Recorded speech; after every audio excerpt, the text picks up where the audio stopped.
She draws. She goes to Parashat classes and she draws. They're not Parashat classes. They're math class. The math class. Yeah, there's a.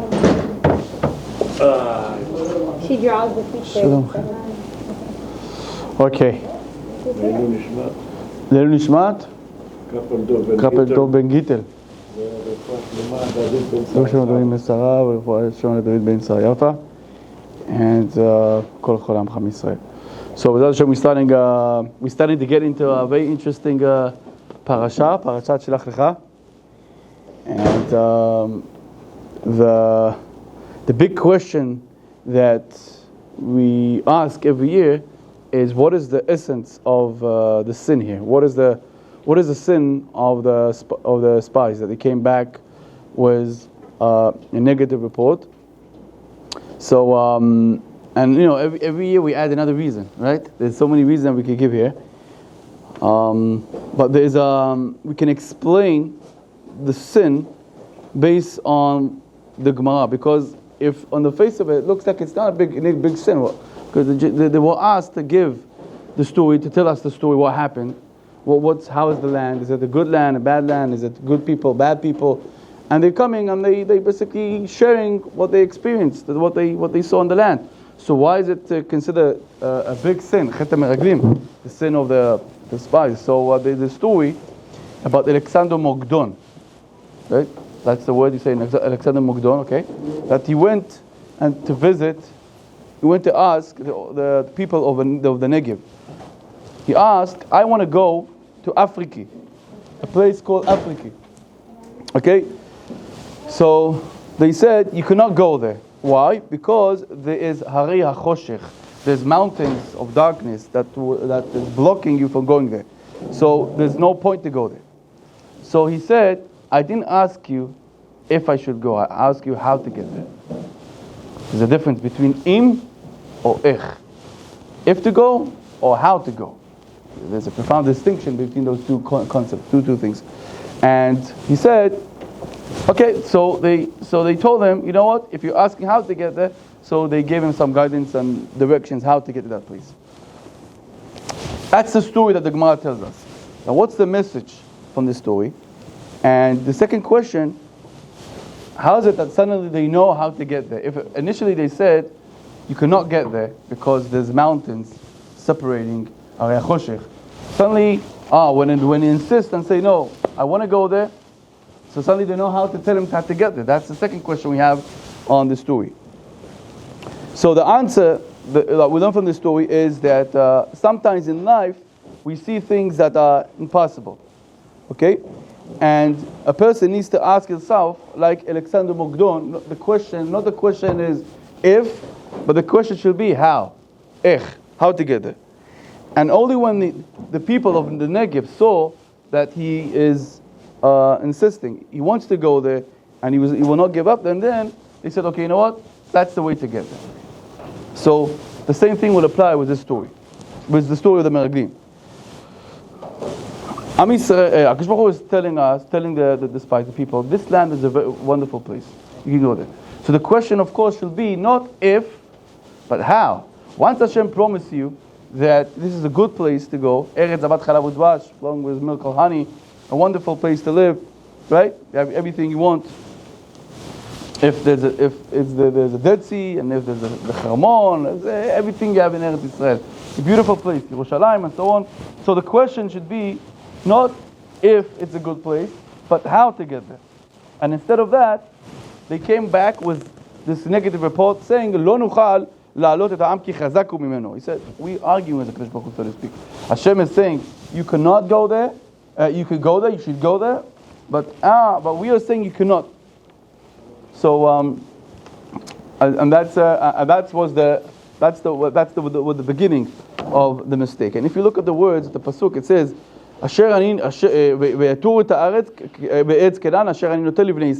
so they started to walk there, towards the place, they look at the place, and they said they looked at Eretz Canaan. We in the Torah Eretz Canaan. Okay, and then it says they told Asher Nutil Bnei Yisrael Veitur et Eretz Canaan אשר נותן לבני ישראל.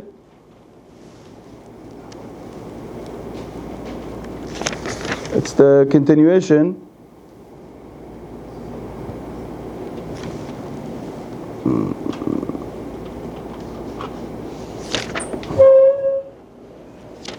At the beginning it says here, so first he tells them, look at the place, see if it's a good land, not a good land, how the people are, and then later on it says, אשר ויתור את הארץ, את ארץ כנען, אשר אני נותן לבני ישראל.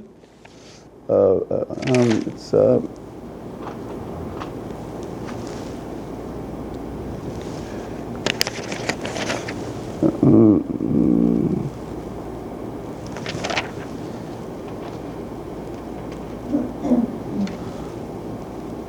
אשר תרו אותה אל בני ישראל, it's בלמד ב'.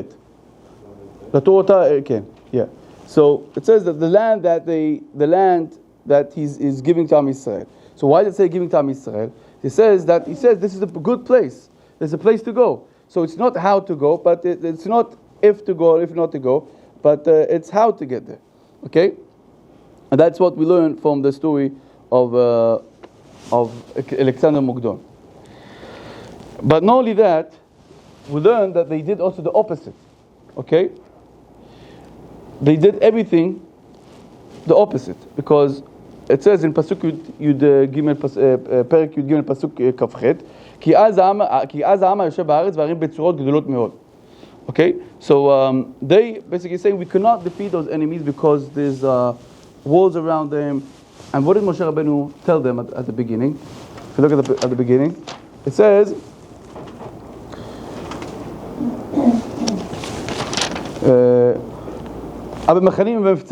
Right? What does Rashi say?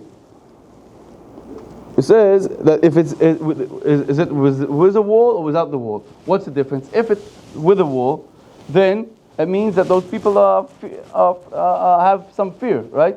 But if there's no wall, then the people are fearless. They don't care because they're living outside, right? In Eretz Israel, there's the old city. What was the first city that was outside Eretz Israel? Outside the old city? Huh? No, outside the old city in Yerushalayim.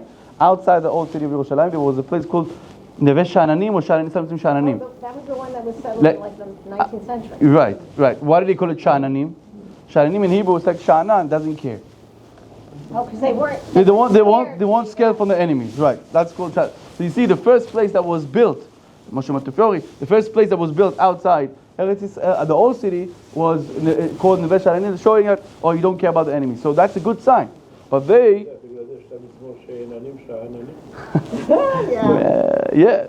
wake up, like, yeah. So, but they took this idea of Moshe Rabbeinu, and they expand it in the opposite. They said, no, those people, we can't defeat them because they have this wall. The opposite. If they have a wall, it's a good sign that you can defeat them, but they don't. They look at it with a different perspective because they didn't want to go there. Okay? Another place we learn is Eretz Ochelet Yoshvea. What is Eretz Ochelet Yoshvea? In Perek Yud Gimel, Pasuk Lamed Bet, it says, ואנשים אשר עלו עמו אמרו לא נוכל לו אמר כי חזק ממנו ארץ אוכלת יושביה היא וכל העם אשר היינו בתוכה אנשי מידות. So the land is consuming, eating, killing the people. Okay? Rashi points out, Rashi says, what was the story? That we saw that there's a lot of funerals there. Okay? Now, funerals is a terrible thing. That means they're not a good land. People are dying. But, Rashi says, Hashem purposely did it that way. Why? Because He wanted to keep them occupied and busy with the funeral and not pay attention to the spies. So, you see, anything that is good, they're turning it into evil. Okay? That was the problem, the main problem of the spies. Everything that was good, Tov Ainu Yivarach. A person that has a good eye on everything, even if you see something that on the face of it doesn't look good. Tov Ain, it looks bad, but try to get the good things out of the bad things. Okay? That's Ki Tov Ainu Yivarach. But if you look deeper in the story, no, could be coming. But if you look, so far, one of the pirushim, one of the explanations, is because they gave this negative interpretation for every good thing that they saw. That was the first problem. But if you look deeper in the problem, we learn that there's two main problems here. The first one is, and we learn it from the verses, we learn it from the Pasukim. The first one is the lack of emunah. What does it say? If you look at Pasuk Yud Aleph, it said, Ad anna yina'atzuni amazeh, v'ad anna lo yaminu bi. What does it mean, Ad anna lo yaminu bi? Until when are they not going to trust me? So, the problem of the spies is that the lack of faith, lack of emunah. They don't trust in Hashem. Hashem tells you it's a good place, so you have to trust Hashem. But that's not it. The second part of the sin is Lashon Hara, right? If you look in Pasuk Yud Bet, Lamed Bet, it says, "Vayotziu dibat haaretz asher taru ota al bnei Israel." So they spoke bad things against Eretz Israel. So that's the second sin here. It's not only that they have this lack of emunah, but also they spoke evil, bad things against Eretz Israel. Okay, and it looks like that was the main sin, because it says, "Vayamuta anashim motzi'ei dibat haaretz ra." Those that spoke evil, gave this negative report against the Holy Land, they died. So you see the result. Why did they die? Why were they punished? Because dibat haaretz.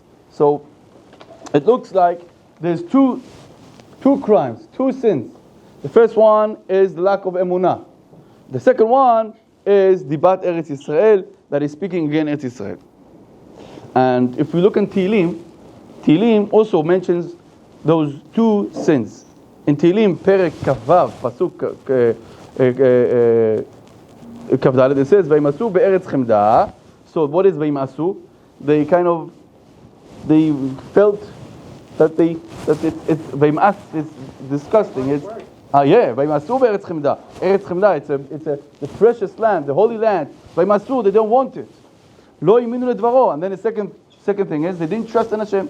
So we see David HaMelech also teaches us that this is a double crime with two sins here against what they did. The first one is lim'os be'eretz chemda. The second one is not to trust, not to have emunah. Okay, but if we look in the Shulchan Aruch, we will think that one of the halachot will be one is not allowed to speak Lashon Hara against the Holy Land. Just as one needs to wash his hands when he wakes up in the morning, he needs to wear tefillin. Another halakha, one is not allowed to speak anything against the Holy Land. Now I challenge you to open the Shulchan Aruch. Trust me, you will not find this halakha. And the big question is why? Why can't we find this halakha? Speaking Lashon Hara, we know you're not allowed to speak Lashon Hara against our fellow friends, right? But where does it say that you're not allowed to speak Lashon Hara against Eretz Yisrael? Mordechai Eliyahu, by the way, today, Yortzeit, Mordechai Eliyahu is Yortzeit, and he said something very, very important, very interesting. He said that if it's hot, in Eretz Yisrael, you go to Eretz Yisrael, it's hot, right? Sometimes it's hot. So you should say, wow, this is a terrible hot, it's very hot here, very hot land. Mordechai Eliyahu said you should not say that. You should say, oh, I feel hot. Well, you should be careful with your words. Based on what we learn here now, you should be very careful the way you say things. Don't say the land, this is a hot land. Don't say, I feel hot. The land is beautiful, the land is great. I need to drink some soda or something before, the land is a beautiful land, it's a good land. So let's go back to our question. Why don't we find this halakha in the Shulchan Aruch? It's a big question. So the answer is Yabetz. Yabetz is a very interesting Rabbi Yaakov ben Tzvi. He was the son of Chacham Tzvi. There was he's Ashkenazi. His name is Tzvi Ashkenazi. But he is also called Chacham. Ashkenazim don't call themselves Chacham. And the reason why he called himself Chacham, because he learned Torah from a Sephardi rabbi called Elazar HaModai. So he learned from him different things, and that's why they call him Chacham. And his son is a Yabetz. He was very, very tough. He was a big, maybe we should start with the history classes about this rabbi. It was a big argument between him and Raminot and Eibeshitz. Rabbi Yabetz was fighting against back then there was a group of people that followed Shabtai Tzvi. So after so then what happened that he was afraid and concerned that everything that perhaps could look like he belonged to this group. So Rabbi Avishitz used to write kimiot. How do you say kimiot? Amulets, right? Amulets. So he used to write it and give it to people for the recovery and so on. And Rabbi heard about it and didn't like it. So there was a big fight between those rabbis, but both of them were doing it for the sake of women. Anyway, he says something fascinating. He says the reason why there is no halacha, specific halacha about lashon hara against Israel. We just learned now from the spies that it's not good to speak against Israel. So I'm going to quote his words. I'm going to use his words. He says, "Adam yachol la'anesh al dvarim shem hafara shel tzavei hasechel v'haneshama absisiyim." He says that a person can get punished not for violating negative commandments, not because he did something, but because he did something that doesn't make sense, that it's against his knowledge, his chokhmah. You do things that is called in Hebrew, and there's a phrase, naval birshut Torah. What is naval birshut Torah? A person could be a tremendous Torah sage, wonderful person, but he's naval. He's disgusting. Why? Because he's doing bad things, but I'm following every single part of the Torah. Yet, he's naval b'shut Torah. That's the same thing here. If Hashem tells you this is a beautiful land, this is the place where you should go, and you decide to speak bad things against Eretz Israel, that's naval.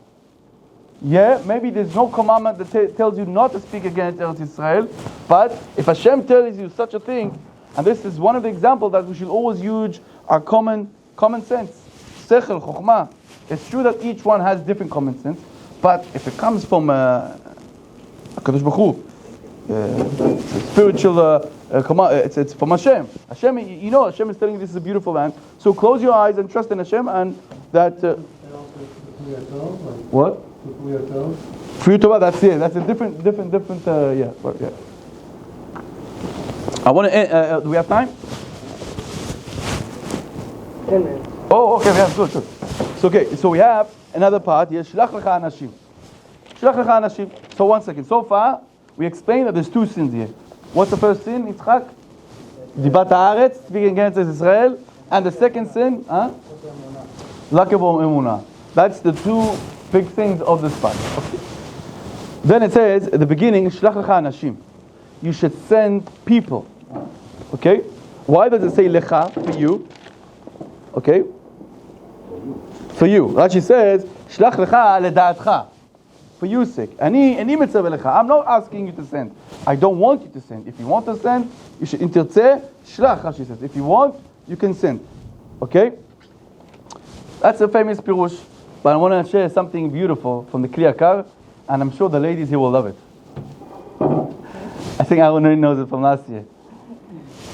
Okay, if the ladies know this answer, we can skip. Okay, this is what the Kli Yakar says. The Kli Yakar says Hashem didn't want to send anashim, people, males, but females.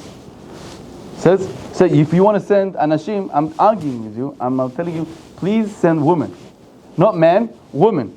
Okay? Why is that? He says שהייתה בהן אהבת ארץ ישראל יותר מן הגברים. Women, they are higher level. They get close to Torah. They are the more spiritual, right? Imagine if we ask ladies that they have to come 3 times a day to shul. Just imagine. Okay, what's going to happen? The tefillah will not be 20 minutes. The tefillah will be 20 hours, right? What do you mean? It's a commandment. We have to go. Yeah, especially if the husbands now will have to take care of the children, right?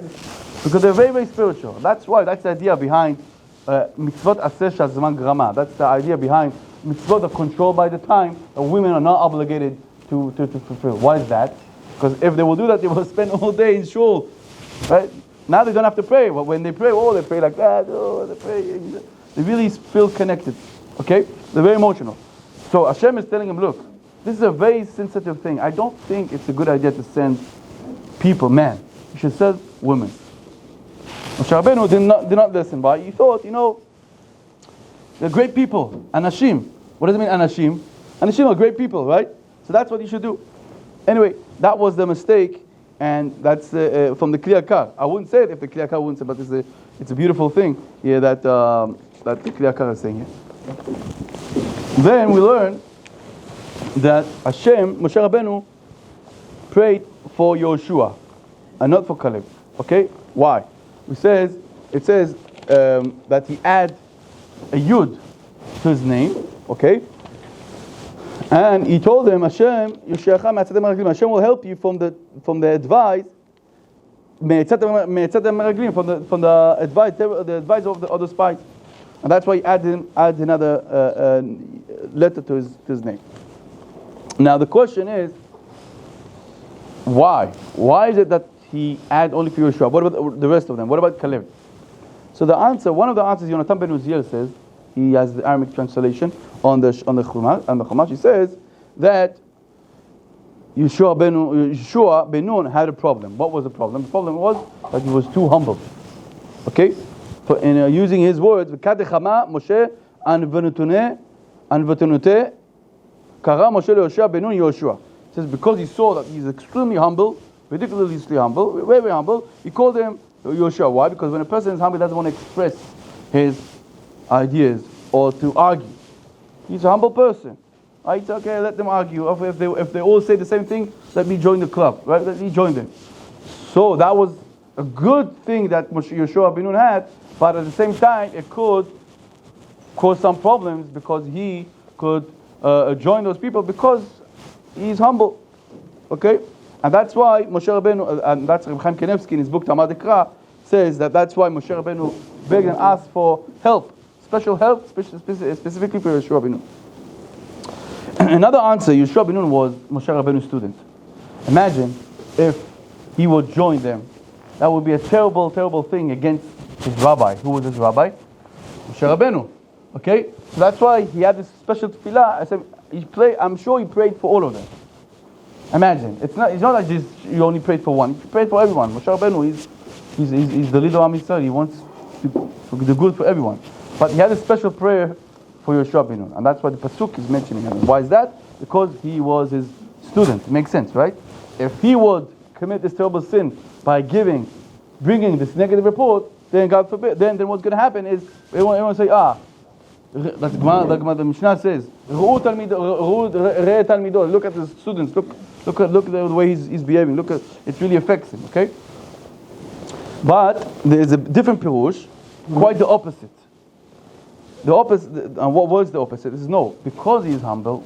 What does it mean to be humble? We learned this concept last week or 2 weeks ago. I think last week, right? What is the meaning? What is the meaning of being humble, Yitzchak? Right? Thinking less about yourself and more about you think that you have to do. Right? That's one of the definitions that we learned last week. So, for sure, we're not talking about a person that he doesn't know what he's supposed to do. He was above and beyond everyone else. He was a great person. He was humble because he knew that he needs to do a lot. He needs to. So, in the book, there's a book called Da'at Shraga. He explains that when a person has a special character and you pray that this character will help, he sort of gave up on the rest of them. But on Yeshua, he said no. He had his special character, and I want him to use it. Okay. So that's the opposite pirush. It's not like Yonatan ben Uziel. But from Moshe Rabbeinu's perspective, he said, look, they are great people, and each one will come with a different report. Right? One Jew, 2 opinions. One great Jew, 5 opinions. He's a great Jew. Right? He's wonderful. He's a wise person. So you have 10 great people, the head of the tribes, right? Not the head of the tribes, but the very important people in the tribes, and you're sending them. So of course, each one will come with different opinion, different thought. What happened is that they all came with one thing, except for Yeshua and Caleb. Okay, that's called divuach kvutzati. Divuach kvutzati. It's a report from a group, right? Like everyone has. So that cannot come from your mind. That has to come from your emotion. That means that deep in your heart, it was rotten. Because if you would just look at it as simple report, you wouldn't have like 10 people all had the same opinion. But when you see that each one, all of them coming with the same thing, it seems like they all have this problem from the very beginning to start with, right? And it just developed later on after what they saw. Okay. But for Moshe Rabbeinu, he thought that it's a good thing that they are great people, so each one will come with a different report. Okay, so then I want to skip here because we are 7 o'clock. Okay, just finish with this one because it's a beautiful thing from the Sfat Emet. The Sfat Emet says, "V'niyeh beinenu kechagavim, ken haynu beinehem." Right? What does it mean? "V'niyeh beinenu kechagavim"? We looked ourselves as grasshoppers, right? V'chen haynu beinehem. The same thing, the same way they viewed us. They looked at us that way. Okay, and this famous Midrash Rabbah, that says that, okay, I can forgive you for the first part. What is the first part? V'niyeh beinenu kechagavim. Right? What is v'niyeh beinenu kechagavim? Grasshoppers, right? But the second part, v'chen haynu beinehem, now that's already pirush. That's the interpretation here. Who gives you the right to explain the way they feel? Okay? Sfat Emet asks an obvious question in Masechet Sotah. I mean, what do you mean? How can they explain what they saw? It says that the Midrash tells us that they heard them saying, "Ra'enu nemalim chagavim bein ha'elanot." They said it. It's not a pirush. He said, "We saw ants. We can see grasshoppers in between the trees." So they actually heard this idea. So why is the Midrash saying that the second part of this interpretation is wrong? It's not an interpretation. They heard it with their own ears. So I want to quote what Sfat Emet says. He says, "Mi shoroeh atzmo nachut v'shafel b'hashva'a lezulato, kach gam yeh hayachas elav mitzad hazulat." He says, when a person is looking down on himself, the same thing he will get from his fellow friend. "Ilu haytem yod'im lirot be'ech atzmechem, gam b'nei yoshvei haaretz lo haytem nitfasim kechagavim." He says the problem starts with yourself. How did you get this interpretation? Because the way you look at yourself. Once you look at yourself that way, then it happens that they will look at you also. They will view you the same way, right? Because each person is reflecting each other, right? We know that.